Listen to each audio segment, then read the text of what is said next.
بسم اللہ الرحمن الرحیم۔ اردو ریڈیو میں خوش آمدید۔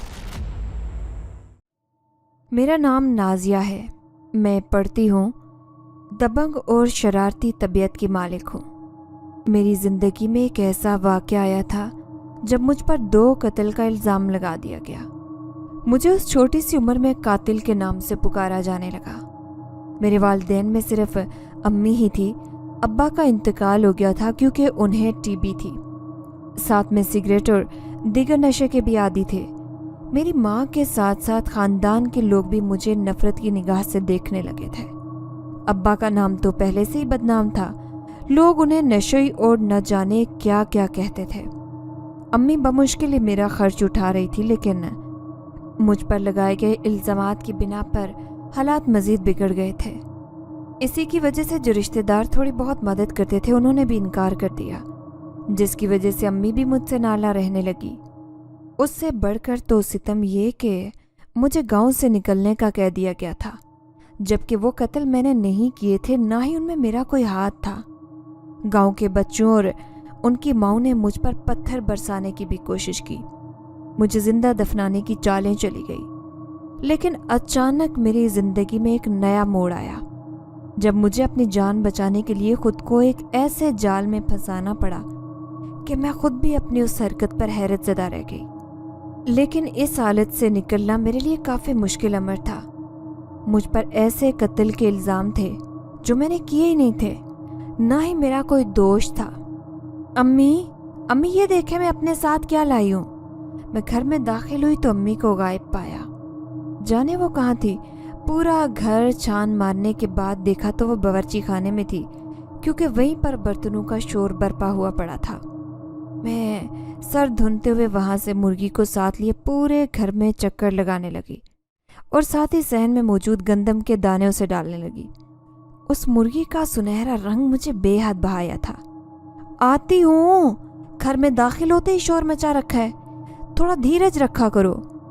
امی ہاتھ صاف کرتے ہوئے باورچی خانے سے نکلی اور نکل کر مجھے لتاڑنے لگی۔ ان کی نظر جب صحن میں اچھلتی کودتی مرغی پر پڑی تو وہ آنکھیں چندیا کر کبھی مجھے اور کبھی مرغی کو دیکھ کر نتھریں پھیلانے لگی، جبکہ ان کے چہرے کے تاثرات دیکھ کر دبے دبے انداز میں بھی مسکرا رہی تھی اور اپنی ہنسی بھی چھپا رہی تھی۔ یہ مرغی کس کے ساتھ لے کر آئی ہو؟ کہیں چوری تو نہیں کرنے لگ گئی؟ امی نے ہاتھ اٹھا کر دبے دبے انداز میں مجھے بغور گھورنے والے انداز میں دیکھ کر پوچھا، جبکہ میں دل ہی دل میں ہنس ہنس کر پاگل ہوئے جا رہی تھی۔ میں چوری نہیں کرتی، بری بات ہوتی ہے، آپ مجھ پر الزام لگا رہی ہیں۔ میں نے سر گھما کر مرغی کے سامنے مزید گندم کے دانے ڈالے، کیونکہ پہلے والے وہ ختم کر چکی تھی۔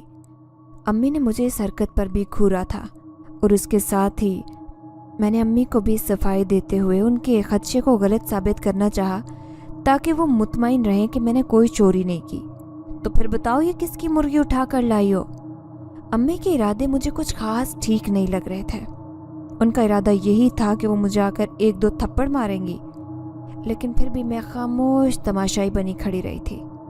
میں خود نہیں جانتی کس کی ہے، میں نفی میں سر ہلا رہی تھی، ورنہ امی قریب آنے کے در پہ تھی اور مرغی کو انہوں نے گھورنا شروع کر دیا۔ محلے میں سے کسی کی مرغی ہوگی جسے تم اپنے پاس لگا کر لے آئی ہو۔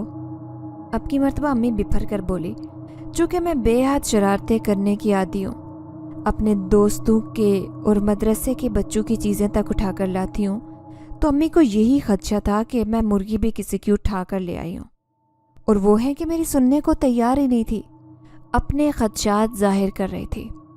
پتہ نہیں امی میرے ساتھ آ گئی ہے، گلی میں گھوم رہی تھی، میں نے سب سے پوچھا تو کہتے کہ ہماری نہیں ہے، چونچ مار دیتی ہے، لیکن مجھے کچھ نہیں کہتی، میں اس سے بہت اچھی لگتی ہوں نا ماں۔ اب کی بار میں نے ان کے بولنے سے قبل ہی ایک ہی سانس میں اپنا پورا جملہ لبوں سے نکالا تاکہ وہ مزید کوئی الزام میرے سر نہ ڈال سکیں۔ چونکہ ان کا ڈر بھی ٹھیک تھا کہ لوگ شکایات لے کر گھر آتے تھے، انہیں باتیں سننا پڑتی تھی۔ اچھا جب کوئی پوچھنے آئے تو اسے دے دینا، یہ مت کہنا کہ یہ میری ہے، ورنہ بہت ماروں گی۔ امی نے بلاخر میری بات کو سمجھ دیا اور حکم دیا۔ میں نے جلدی سے سر ہلا دیا کیونکہ میں بحث سے عاجز آ چکی تھی۔ مرغی کے دانے ختم ہوئے، اب وہ پورے صحن میں چکر لگا رہی تھی۔